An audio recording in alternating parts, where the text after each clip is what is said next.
तो इस मूवी की स्टार्टिंग होती है साल 2017 से, जहां पर महाराष्ट्र के संगली जिले के अंदर हम मुरलीकांत पेडकर को देखते हैं। इस टाइम पर मुरलीकांत पेडकर काफी बूढ़े होते हैं और वो सीधा पुलिस स्टेशन में जाते हैं और वहाँ पर आकर वो सीधा स्टेशन के इंस्पेक्टर से बात करते हैं और वो उनसे कहते हैं कि उन्हें इंडिया के प्रेसिडेंट के ऊपर केस करना है। लेकिन मुरलीकांत की इस बात को सुनकर इंस्पेक्टर के साथ साथ बाकी थाने के सारे लोग भी शॉक हो जाते हैं, क्योंकि उन सबने पहला ऐसा इंसान देखा होता है जो कि सीधा भारत देश के प्रेसिडेंट के ऊपर केस करने आया था। हालांकि उनकी इसी बात को सुनकर पुलिस इंस्पेक्टर मुरलीकांत पेडकर से उनके केस करने का रीजन पूछता है। और वैसे यहाँ पर हम ये भी देखते हैं कि इस पुलिस स्टेशन के अंदर जो इंस्पेक्टर होता है वो होते हैं एक्टर श्रेयस तलपड़े। श्रेयस तलपड़े मुरलीकांत से पूछते हैं कि आखिर वो प्रेसिडेंट के ऊपर क्यों केस करना चाहते हैं, जो सुनकर मुरलीकांत उन्हें बताते हैं कि वो केस इसीलिए करना चाहते हैं क्योंकि प्रेसिडेंट ऑफ इंडिया ने अभी तक उन्हें अर्जुन अवार्ड नहीं दिया है। अब यहाँ पर मैं आप सबको बता दूं कि हमारे इंडिया के अंदर अर्जुन अवार्ड उसको दिया जाता है जो कि गेम्स और स्पोर्ट्स के अंदर बहुत ही अच्छा परफॉर्म करता है और इसे स्पोर्ट्स के अंदर सेकंड हाईएस्ट अवार्ड माना जाता है। और मुरलीकांत पेडकर जी का ऐसा कहना होता है कि वो भी अर्जुन अवार्ड के हकदार है, लेकिन प्रेसिडेंट ऑफ इंडिया ने यानी कि भारत देश ने उन्हें कभी भी इस अवार्ड को नहीं दिया है। पर यह सुनकर इंस्पेक्टर उनसे पूछता है कि आखिर वो इस उम्र में इस अवार्ड को क्यों लेना चाहते हैं, जिस पर वो उन्हें बताते हैं कि असल में उन्हें वो अवार्ड खुद के लिए नहीं चाहिए, बल्कि वो अवार्ड उन्हें अपने गाँव के लिए चाहिए। असल में उन्होंने ये देखा है कि जब भी किसी गाँव के स्पोर्ट्समैन को इतना बड़ा अवार्ड मिलता है तो उस स्पोर्ट्समैन और उसके गाँव की बात पूरे देश में होती है। और सिर्फ ये नहीं बल्कि उसके पूरे गाँव के अंदर विकास भी होता है, यानी कि गाँव की सड़कें बन जाती है, वहाँ इलेक्ट्रिसिटी आ जाती है और आम लोगों को रोजगार मिलने लगता है। और अब क्योंकि मुरलीकांत जी का गाँव काफी पिछड़ा हुआ है और वहाँ पर चलने के लिए ढंग की सड़कें तक नहीं है, इसलिए वो भी ये चाहते हैं कि उन्हें अर्जुन अवार्ड मिले ताकि उससे उनके गाँव का विकास हो। हालांकि ये बात सुनकर इंस्पेक्टर उनसे पूछता है कि आखिर उन्होंने ऐसा क्या किया जिसके लिए उन्हें अर्जुन अवार्ड दिया जाएगा।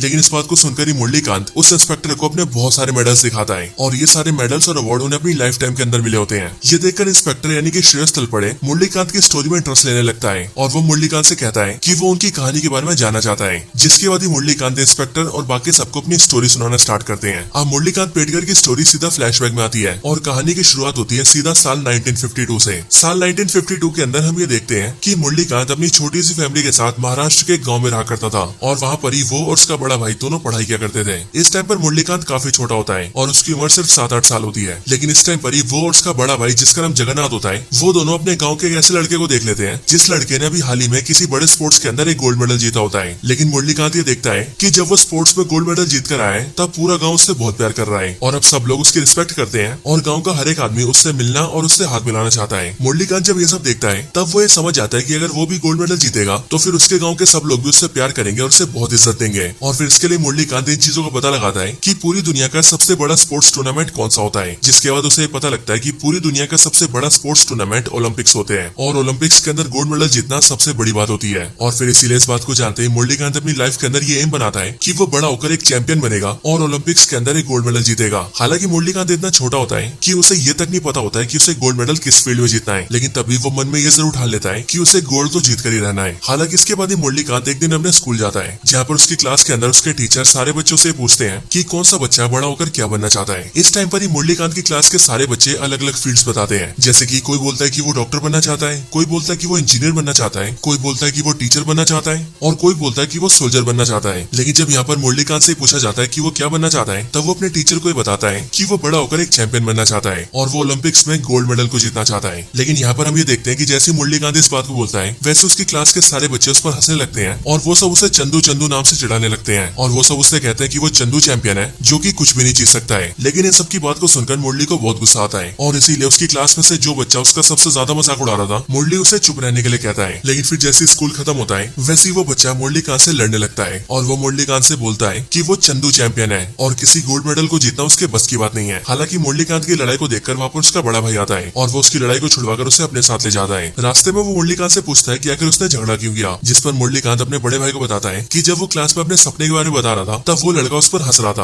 और इसीलिए स्कूल के बाहर उससे उसका झगड़ा हो गया। और सिर्फ यही नहीं बल्कि मुरलीकांत अपने भाई को ये भी बताता है कि उसकी क्लास के सारे बच्चे उस पर हंसते हैं और वो सब उसे चंदू चैंपियन बोलकर मजाक उड़ाते हैं। पर यह सुनकर उसका भाई उससे बोलता है कि मुरलीकांत ने अभी तक ऐसा कुछ भी नहीं किया है जिस वजह से लोग उसे सीरियस लेंगे और इसीलिए अगर वो कुछ करने की बजाय सबको सिर्फ बोलता रहेगा कि वो चैंपियन बनेगा तो तब तो जाहिर है कि लोग उस पर हंसेंगे ही। अब ये सुनकर ही मुरलीकांत ये समझ जाता है कि अब उसे चैंपियन बनने के बारे में सिर्फ बोलना नहीं होगा बल्कि कुछ करना भी होगा। और फिर इसके लिए मुरलीकांत और उसका बड़ा भाई दोनों गाँव के एक पहलवान के पास जाते हैं। ये असल में पहलवानों के उस्ताद होते हैं जो कि गाँव के सारे पहलवानों को ट्रेनिंग देते हैं और यहाँ पर मुरलीकांत इनसे रिक्वेस्ट करता है कि वो भी उसे पहलवानी की ट्रेनिंग दे ताकि वो स्ट्रॉन्ग बन सके और बड़ा होकर कुश्ती में गोल्ड मेडल जीत सके। इसके बाद ही वो उस्ताद मुरलीकांत को रख लेते हैं और सारे पहलवानों के साथ उसे भी ट्रेनिंग देने लगते हैं। अब ऐसा करके कई साल बीत जाते हैं और अब मुरलीकांत काफी बड़ा हो जाता है। हालांकि काफी साल बीतने के बाद भी हमें यहाँ पर ही पता लगता है कि मुरलीकांत के जो उस्ताद है उन्होंने उसे ज्यादा ज्यादा दांव पेच नहीं सिखाए हैं और उन्होंने मोस्टली उससे सिर्फ छोटे मोटे काम करवाए हैं। लेकिन वहीं पर मुरलीकांत ने दूसरे पहलवानों को देख देख कर ही कई सारे दांव पेच सीख लिए हैं। अब इसके बाद भी कई दिन बीत जाते हैं और फिर एक दिन पहलवानों के उस्ताद सारे पहलवानों से बोलते हैं कि असल में उसके एक जीजा है जो कि वैसे तो पड़ोस वाले गांव में रहते हैं, लेकिन वो हमारे गांव के अंदर आते रहते हैं और उनका ही एक बेटा भी है, यानी कि उनका भांजा, और अब उनका वही बेटा पहलवानी करना चाहता है। इसके लिए मेरे जीजा ने मुझसे ये बोला है कि वो हमारे गाँव के अंदर एक कुश्ती का प्रोग्राम करवाएंगे जिसमें हमारे गाँव के पहलवानों को उनके बेटे से लड़ना होगा। हालांकि इन सबके बाद ही पहलवानों के उस्ताद सारे पहलवानों से कहता है कि एक्चुअल में बात यह है कि उसका जीजा बहुत ही गर्म दिमाग का है, इसीलिए वो हमारे गांव के अंदर पहलवानों की कुश्ती करवा तो रहा है, लेकिन अगर उस कुश्ती के अंदर उसका बेटा हार गया तो हो ना हो वो बहुत ज्यादा गुस्सा होगा और इसीलिए हो सकता है कि वो मुझसे झगड़ा भी करे। और इसी वजह से मैं तुम में से किसी एक को चुनूंगा जो कि उस दिन मेरे भांजे से कुश्ती लड़ेगा, लेकिन उस कुश्ती में उसे हारना होगा ताकि मेरा भांजा जीत सके और जीजा खुश हो सके। पर उस्ताद की इस बात को सुनकर सारे पहलवान मना कर देते हैं और वो सभी उस्ताद से कहते हैं कि असल में उन सब की भी गाँव में काफी इज्जत है, इसीलिए अगर वो लोग गाँव में हार गए, वो भी एक ऐसे आदमी से जिसे पहलवानी भी नहीं आती, तो उनके गाँव में उनकी बहुत बेइज्जती होगी। हालांकि ये सब सोचकर ही वो सभी प्लान करते हैं कि वो लोग उस्ताद के भांजे से लड़ने के लिए मुरलीकांत को चुनेंगे, क्योंकि उस्ताद ऐसा मानता था कि मुरलीकांत को कोई भी दांव पेच नहीं आते। इसलिए वो सिंपली मेरे जीजा के बेटे के सामने जाएगा, वहां जाकर लड़ने की कोशिश करेगा और मेरा भांजा उसे बड़े आराम से हरा देगा। अब इन सारी प्लानिंग के साथ ही मुरलीकांत को फाइट के लिए तैयार किया जाता है और जिस दिन कुश्ती होती है उस दिन उससे कुश्ती करवाई जाती है। लेकिन यहाँ पर हम ये देखते हैं कि मुरलीकांत उस्ताद के भांजे को पटक देता है और उसे कुश्ती में हरा देता है। लेकिन जैसे ऐसा होता है वैसे गाँव के लोग तो मुरली के लिए काफी खुश होते हैं, लेकिन अब क्योंकि पहलवानों के उस्ताद का जो जीजा होता है वो काफी गर्म दिमाग और गुस्सेल होता है और उसके भी ऊपर वो दूसरे गांव का होता है, इसीलिए वो अपने साले और पूरे गांव पर आरोप लगाता है कि उन सब ने जानबूझकर उसके बेटे को हराने के लिए किसी पावरफुल बंदे को भेजा है, एक ऐसे पहलवान को जिसे पहलवानी के सारे दांव पे जाते हैं। और अब क्योंकि इस फाइट में उसका बेटा हार गया है, इसीलिए इस वजह से उसके गाँव की बेइज्जती हुई है और इसी बात के चलते वो गुस्से में आ जाता है और वो अपने साथ जिन आदमियों को लेकर आया होता है वो उन सभी को मुरलीकांत पर छोड़ देता है और उन सबसे कहता है कि वो मुरलीकांत को पीट पीट कर मार दें। लेकिन ये देखकर मुरलीकांत वहाँ से भाग जाता है और वो भागते भागते गाँव के पास के एक रेलवे ट्रैक के पास आ जाता है। किस्मत से उसी टाइम पर वहाँ से एक ट्रेन जारी होती है और उस चलती ट्रेन के अंदर एक सरदार होता है और वो ट्रेन के विंडो से ये देख लेता है कि कोई आदमी ट्रेन के बगल में भाग रहा है और उसके पीछे कई सारे गुंडे उसे मारने के लिए पड़े हैं। इसीलिए ये देखकर वो गेट के पास जाता है और वो सिंपली मुरली को हाथ देकर उसे ट्रेन के अंदर ले लेता है। ट्रेन के अंदर आने के बाद ही वो उससे पूछता है कि आखिर वो लोग कौन थे और वो उसको मारने क्यों आए थे, जो सुनकर मुरली उस सरदार को अपनी कहानी सुनाता है और इसीलिए सब के बाद ही मुरली और वो सरदार दोनों दोस्त बन जाते हैं। इसके बाद ही मुरली का दोस्त मुरली को बताता है कि कल के दिन फौज की भर्ती है और वो भी इस टाइम पर फौज की भर्ती देने जा रहा है और इसीलिए वो मुरली से कहता है कि उसे भी उसके साथ फौज की भर्ती देनी चाहिए, क्योंकि फौज के अंदर कई सारे स्पोर्ट्स होते हैं और मिल्खा सिंह और मेजर ध्यानचंद जैसे कई सारे बंदे मिलिट्री के द्वारा स्पोर्ट्स में आगे बढ़े हैं। इसलिए वो मुरलीकांत से कहता है कि अगर उसे भी आगे बढ़ना है तो उसे भी फौज को ज्वाइन करना चाहिए। अब इसके लिए मुरली अपने सरदार दोस्त के साथ जाता है और वो भी सीधा फौज की भर्ती देता है और फिजिकल एक्टिविटीज में अच्छा होने की वजह से मुरली भी बड़ी आसानी से फौज में शामिल हो जाता है। इसके बाद उन सबकी ट्रेनिंग के लिए उन सबको अकेडमी भेजा जाता है जहाँ पर वो लोग काफी अच्छे से ट्रेनिंग करते हैं। लेकिन एक रात को मुरली सभी अपने दोस्तों को अपनी कहानी सुनाता है और वो उन सबको कहता है कि उसे ओलंपिक के अंदर गोल्ड लेकर आना है। बट यहीं पर हम ये देखते हैं कि मुरली की इस बात को सुनकर एक आदमी उस पर हंसने लगता है और वो मुरली से कहता है कि ऐसे बहुत सारे लोग आए हैं जो कि कहते हैं कि वो गोल्ड लेकर आएंगे, लेकिन ओलंपिक्स में गोल्ड जीतना कोई आसान बात नहीं है। इसीलिए उसे लगता है कि मुरली भी गोल्ड नहीं जीत पाएगा। लेकिन मुरली को उसकी बात सुनकर गुस्सा आता है और वो उसे उस पर हंसने से मना करता है। लेकिन इसी बात पर उन दोनों में बहस होती है और वो दोनों झगड़ने लगते हैं। पर तभी ये देखकर उनका सीनियर ऑफिसर वहाँ पर आता है और वो मुरली को पनिशमेंट देता है। इसके बाद वो सीनियर ऑफिसर मुरली से कहता है कि उसके जैसे लोगों की फौज के अंदर कोई जगह नहीं है, इसीलिए वो उसे फौज से निकाल देगा। लेकिन मुरली अपने सीनियर से कहता है कि असल में उसके साथी ने उसके सपने का मजाक उड़ाया था और उसका एक सपना है कि वो ओलंपिक्स के अंदर गोल्ड मेडल जीतेगा। लेकिन उस दूसरे आदमी ने उससे ये बोला कि वो ऐसा नहीं कर सकता है। पर यह सुनकर ही मुरली का सीनियर उससे पूछता है कि आखिर वो किस में गोल्ड लाना चाहता है, क्योंकि ओलंपिक्स के अंदर तो बहुत सारे स्पोर्ट्स होते हैं। जो सुनकर मुरली अपने सीनियर को बताता है कि वो ओलंपिक्स में कुश्ती के अंदर गोल्ड लेकर आएगा। पर यह सुनकर सीनियर उसे बताता है कि ओलंपिक्स के अंदर कुश्ती नहीं होती है, लेकिन हाँ ओलंपिक्स के अंदर बॉक्सिंग जरूर होती है और इसीलिए वो यहाँ पर बॉक्सिंग की ट्रेनिंग ले सकता है। अब इसके बाद वो सीनियर ऑफिसर उन सभी ट्रेनिंग्स को बॉक्सिंग के अंदर सिलेक्शन लेने का मौका देता है, जिसके बाद कई सारे ट्रेनी बॉक्सिंग के अंदर सिलेक्ट हो जाते हैं, जिनमें से 2 आदमी मुरलीकांत और उसका सरदार दोस्त भी होते हैं। और फिर यहीं पर हम ये जानते हैं कि असल में इन सबको जो बॉक्सिंग की ट्रेनिंग देंगे उनका नाम है टाइगर सर, क्योंकि प्यार से उन्हें सब टाइगर कहते हैं। और ये असल में एक्टर विजय राज होते हैं, जिन्होंने इस मूवी के अंदर एक बॉक्सिंग कोच की बहुत अच्छी एक्टिंग की है। इसके बाद ही टाइगर सर सबकी ट्रेनिंग करवाते हैं और उनमें से 6 बंदों को फाइनल करते हैं और अब मिलिट्री के इन 6 बंदों को टोक्यो भेजा जाना है, क्योंकि जापान देश के टोक्यो शहर के अंदर एक बहुत बड़ा मिलिट्री बॉक्सिंग टूर्नामेंट होने वाला है। और लकीली टोक्यो जाने के लिए भी मुरलीकांत और उसके सरदार दोस्त का सिलेक्शन हो जाता है। यहाँ पर इन्हें बताया जाता है कि अगर वो लोग टोक्यो के टूर्नामेंट के अंदर अच्छा परफॉर्म करेंगे और टूर्नामेंट में काफी आगे जाएंगे तो उन्हें ओलंपिक जाने का भी मौका मिल सकता है। और फिर इसके लिए टोक्यो आकर मुरलीकांत और उसका दोस्त दोनों बहुत ही अच्छा परफॉर्म करते हैं। हालांकि मुरली का सरदार दोस्त ज्यादा आगे नहीं जा पाता, लेकिन तब भी मुरली काफी आगे जाता है और वो धीरे धीरे करके सेमीफाइनल्स तक पहुंच जाता है। लेकिन हाँ, टोक्यो आने के बाद ही मुरली की मुलाकात एक इंडियन गर्ल से होती है जिसका नाम होता है नैनतारा, और वो बेसिकली एक जर्नलिस्ट होती है जो कि उस टूर्नामेंट में जर्नलिज्म करने आई होती है। लेकिन हाँ, जब मुरली से मिलता है तब मुरली मनी मन नैनतारा को पसंद करने लगता है और फिर इसी वजह से जब मुरली का सेमीफाइनल होता है, तब उस मैच में मुरली का मुकाबला सीधे युगांडा देश के बॉक्सर से होता है। और अब क्योंकि मुरली का फोकस अपने काम से हट जाता है और वो मैच के बीच बीच में नयनतारा को देखने लगता है, इसी वजह से मुरली इस मैच में हार जाता है और फिर इसके साथ ही इंडिया के बॉक्सर्स बाहर हो जाते हैं। पर इस चीज को टाइगर सर भी नोटिस करता है और वो ये देखता है कि मुरली नयनतारा पर ध्यान दे रहा है, जिसका मतलब उसका अपने करियर पर फोकस नहीं है। इसके बाद वो सब इंडिया वापस आ जाते हैं। लेकिन यहाँ पर हम ये देखते हैं कि टाइगर सर ने अब मुरली से बातचीत करना बंद कर दिया है। लेकिन फिर कुछ टाइम बाद ही उन सब की पोस्टिंग जम्मू कश्मीर हो जाती है और उस पोस्टिंग में टाइगर सर, मुरली और सरदार दोस्त तीन हो जाते हैं। अब वहाँ पर काम करते करते 2 साल बीत जाते हैं। लेकिन 2 साल बाद ही मुरली को एक चिट्ठी मिलती है, जिस चिट्ठी के अंदर उसे पता लगता है कि असल में टोक्यो के बॉक्सिंग टूर्नामेंट के अंदर मुरली एशिया का सबसे बेहतरीन बॉक्सर बनकर सामने आया था और पूरे एशिया से वो इकलौता ऐसा बॉक्सर था जो कि पूरे सेमीफाइनल्स तक जा पाया था और इसी वजह से मुरली को ओलंपिक्स खेलने के लिए बुलाया जाता है। अब मुरली और उसका सरदार दोस्त जैसे इस खबर को सुनते हैं, वैसे वो लोग सीधा टाइगर सर से बात करते हैं और मुरली टाइगर सर से कहता है कि वो उसे ट्रेनिंग दे ताकि वो ओलंपिक्स के अंदर गोल्ड जीत सके। लेकिन यहाँ पर टाइगर सर मुरली को ट्रेन करने से मना कर देते हैं और टाइगर सर मुरली को समझाते हुए उससे कहते हैं कि आज से काफी साल पहले वो खुद भी बॉक्सर बनना चाहते थे, लेकिन बहुत कोशिशों के बाद भी वो आगे नहीं जा पाए। लेकिन जब उन्होंने मुरली को देखा, तब उन्हें मुरली के अंदर अपने आप की छवि दिखी और इसलिए उन्होंने ये सोचा कि बेशक से वो गोल्ड ना जीत पाए हो, लेकिन अब वो मुरली को ट्रेन करेंगे ताकि मुरली देश के लिए गोल्ड जीते और देश का नाम आगे ले जाए। लेकिन टोक्यो के टूर्नामेंट के अंदर उन्होंने नोटिस किया कि मुरली बिल्कुल भी उनके जैसा नहीं है, क्योंकि उसका उसके गोल पर बिल्कुल भी फोकस नहीं है और इसीलिए वो मुरली को ट्रेन नहीं करेंगे। हालांकि ये लोग यहाँ पर बातें कर ही होते हैं कि तभी हम ये देखते हैं कि पाकिस्तानी एयरफोर्स इनके बेस पर अटैक कर देती है, क्योंकि असल में ये साल 1965 का होता है और इस साल में इंडिया और पाकिस्तान के बीच वॉर हुई थी। एंड इसीलिए जैसे यहाँ पर पाकिस्तानी हमला करते हैं, वैसे हम ये देखते हैं कि वो लोग यहाँ के बहुत सारे फौजियों को मार देते हैं और कई सारे फौजी बुरी तरह से घायल होते हैं। इसी हमले के अंदर हम ये देखते हैं कि मुरली का सरदार दोस्त भी मारा जाता है और रही बात मुरली और टाइगर सर की, तो उन्हें भी कई सारी गोलियां लगती हैं और वो भी घायल हो जाते हैं। अब इसके बाद 2 साल बीत जाते हैं और 2 साल बाद साल 1967 का टाइम आता है। 2 साल बाद मुरली जब अपनी आंखें खोलता है, तब वो ये देखता है कि वो एक आर्मी हॉस्पिटल के अंदर है, जहाँ पर उसे बताया जाता है कि असल में 2 साल से वो यहीं पर है और इन 2 सालों से वो बेहोशी की हालत में था। इसके साथ ही वो मुरली को ये भी बताते हैं कि मुरली को 1965 की वॉर के अंदर 9 गोलियां लगी थी और वैसे उन 9 गोलियों में से डॉक्टर्स ने 8 गोलियां तो निकाल दी है, लेकिन एक गोली उसके स्पाइनल कॉर्ड में लगी है, यानी कि रीढ़ की हड्डी में। इसीलिए डॉक्टर्स उस गोली को नहीं निकाल पाए हैं एंड उसी गोली की वजह से मुरली अपने पैरों पर चल नहीं पाएगा। लेकिन वो डॉक्टर्स मुरली को बताते हैं कि वो लोग अब उसे सीधा मुंबई में शिफ्ट कर रहे हैं और उन्हें यकीन है कि मुंबई के अंदर मुरली का इलाज हो जाएगा। इसके बाद ही मुरली को सीधा मुंबई भेजा जाता है और मुंबई का ये हॉस्पिटल इस टाइम का इंडिया का सबसे बड़ा हॉस्पिटल होता है। यहाँ पर आकर मुरली का इलाज होता है, लेकिन मुरली का ये वाला इलाज फेल हो जाता है और डॉक्टर्स मुरली को बताते हैं कि असल में मुरली की रीढ़ की हड्डी में जो गोली लगी है वो उसकी बॉडी के काफी अंदर के हिस्से में पहुंच चुकी है और इसलिए अगर ऑपरेशन के अंदर उसे निकालने की कोशिश की गई तो इससे ये भी हो सकता है कि मुरली की पूरी बॉडी पैरालाइज हो जाए और अगर ऐसा होता है तो मुरली का पूरा शरीर खराब हो जाएगा। इसीलिए डॉक्टर्स मुरली से कहते हैं कि अब उसे ऐसे ही जीना पड़ेगा। अब इसी टाइम पर आर्मी वाले मुरली के घर वालों से कांटेक्ट करते हैं और वो उन सबको मुरली से मिलने के लिए बुलाते हैं। इसीलिए मुरली के पेरेंट्स भी हॉस्पिटल के अंदर मुरली से मिलने आते हैं। लेकिन जब वो लोग मुरली की ऐसी हालत देखते हैं, तब वो लोग मुरली को अपने साथ ले जाने से मना कर देते हैं और वो लोग सिंपली मुरली से कहते हैं कि असल में अब मुरली एक बोझ बन चुका है और इसलिए अगर वो लोग उसे घर लेकर गए तो किसी न किसी आदमी को हमेशा उसकी सेवा करनी पड़ेगी और इसीलिए मुरली के लिए यही अच्छा होगा कि वो यही हॉस्पिटल में रहे और यहीं पर रहकर अपना इलाज करवाता रहे, क्योंकि यहाँ पर उसकी देखभाल करने के लिए भी कई सारे लोग हैं। और फिर ये सब बोलने के बाद ही मुरली की फैमिली मुरली को छोड़कर वहाँ से चली जाती है। अब अपने परिवार की इन सारी बातों को सुनकर मुरली अंदर से टूट जाता है और वो जीने की उम्मीद खो देता है और फिर इसीलिए इन सब के दौरान ही मुरली एक बार एक ही बार में 30 नींद की गोलियां खाता है और नींद की गोलियां खाकर खुद को मारने की कोशिश करता है। लेकिन जैसे मुरली 30 नींद की गोलियां खाता है, वैसे उन्हें खाते ही मुरली को उल्टी हो जाती है, जिस वजह से गोलियां पेट से बाहर निकल जाती है और मुरली की जान बच जाती है। लेकिन इसके बाद ही मुरली ये सोचता है कि वो चाह कर भी अपने आप को मार नहीं पा रहा है और इसीलिए उसे ऐसा लगता है कि भगवान उसे मारना नहीं चाहते हैं, बल्कि वो उसे जिंदा रखना चाहते हैं, क्योंकि सबसे पहले वो अपने गाँव के गुंडों से बच गया, उसके बाद फौज के अंदर गोली खाकर बच गया और अभी तो यहाँ पर वो नींद की गोलियां खाकर भी बच गया। इसीलिए हो ना हो भगवान यही चाहते हैं कि मुरली जिंदा रहे और फिर इसके लिए मुरली जिंदा रहने की कोशिश करता है और वो ये फैसला करता है कि वो स्विमिंग सीखेगा। इसके बाद ही मुरली स्विमिंग करने का ट्राई करता है, लेकिन अब क्योंकि मुरली सिर्फ अपने हाथों से स्विम कर सकता था, इसीलिए उसे स्विमिंग करने में काफी दिक्कत होती है, लेकिन फिर भी वो अपने आप को ट्रेन करता है। अब इसके बाद कई दिन बीत जाते हैं, लेकिन फिर एक दिन अचानक से मुरली से मिलने के लिए टाइगर सर आते हैं और मुरली को भी टाइगर सर से मिलकर बहुत खुशी होती है, क्योंकि 1965 की जंग में गोली लगने के बाद से ही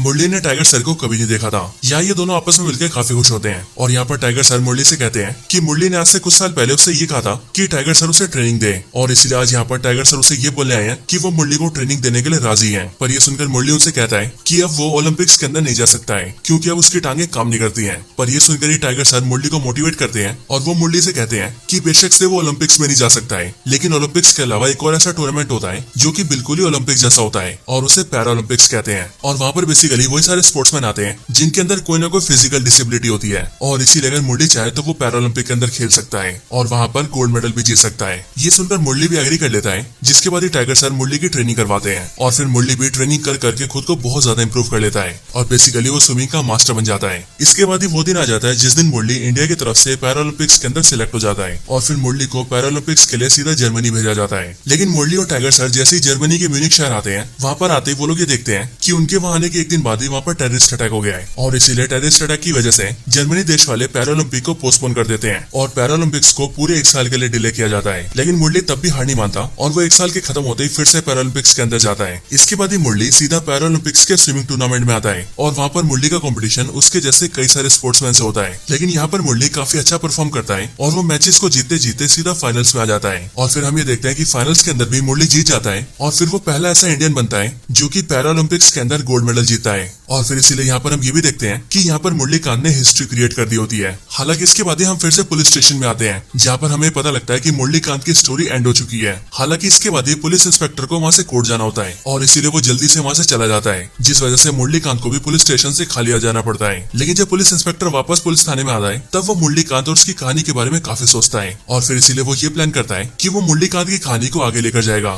इसके लिए मुरली कांत एक जर्नलिस्ट से बात करता है और वो उन्हें मुरली कांत के बारे में सब कुछ बताता है, जिसके बाद वो जर्नलिस्ट मुरली कांत के बारे में पता करती है और इन्वेस्टिगेट करके उसे भी ये पता लगता है कि मुरली कांत की ये सारी कहानी बिल्कुल सच है। बट वो भी ये जानकर शॉक होती है कि ऐसे महान आदमी के बारे में देश के बहुत ही कम लोगों को पता है और सिर्फ यही नहीं बल्कि भारत देश ने भी ऐसे महान खिलाड़ी को कभी कोई सम्मान नहीं दिया है। और फिर इसके लिए वो जर्नलिस्ट ये तय करती है कि वो मुरली कांत के बारे में आर्टिकल छापेगी और पूरे देश को बताएगी और फिर अगली पल वो ऐसा करती भी है, जिसके बाद ही हम ये देखते हैं कि अब मुरली कांत की कहानी न्यूज चैनल से लेकर अखबारों तक सब जगह पहुंच जाती है और अब पूरा देश मुरली कांत के बारे में जानता है। और फिर इसीलिए इसके कुछ दिन बाद ही हम ये देखते हैं कि मुरली कांत से मिलने के लिए सीधा होम मिनिस्टर से एडिशनल सेक्रेटरी आते हैं और वो सबसे पहले मुरली कांत को कांग्रेचुलेट करते हैं। लेकिन फिर इसके बाद ही वो मुरली कांत को बताते हैं कि असल में वो लोग मुरली कांत को अर्जुन अवार्ड नहीं दे सकते हैं और इसीलिए ये बात सुनकर मुरली कांत थोड़े निराश होते हैं। लेकिन फिर अगले पल वो मुरली कांत को बताते हैं कि असल में उन्हें अर्जुन अवार्ड नहीं बल्कि पद्मश्री दिया जा रहा है। और मैं आपको बता दूं कि पद्मश्री पूरे भारत के अंदर सिविलियंस का सबसे बड़ा अवार्ड होता है, जिसे खुद हमारे देश के प्रेसिडेंट देते हैं। अब मुरली कांत जैसे इस बात को सुनते हैं वैसे वो काफी खुश होते हैं और फिर इसीलिए कुछ दिन बाद ही वो राष्ट्रपति भवन आते हैं जहाँ पर उन्हें पद्मश्री देकर सम्मानित किया जाता है। और फिर जब ऐसा होता है तब हम ये देखते हैं कि न सिर्फ पूरे देश के लोग बल्कि मुरली के गाँव वाले भी उससे बहुत प्यार करने लगते हैं। और इसीलिए जब पद्मश्री को जीतकर मुरली कांत अपने गाँव जाता है तो पूरा गाँव उसका सम्मान करते हुए उसका वैसे ही स्वागत करता है जैसा स्वागत होते हुए उसने अपने बचपन में देखा था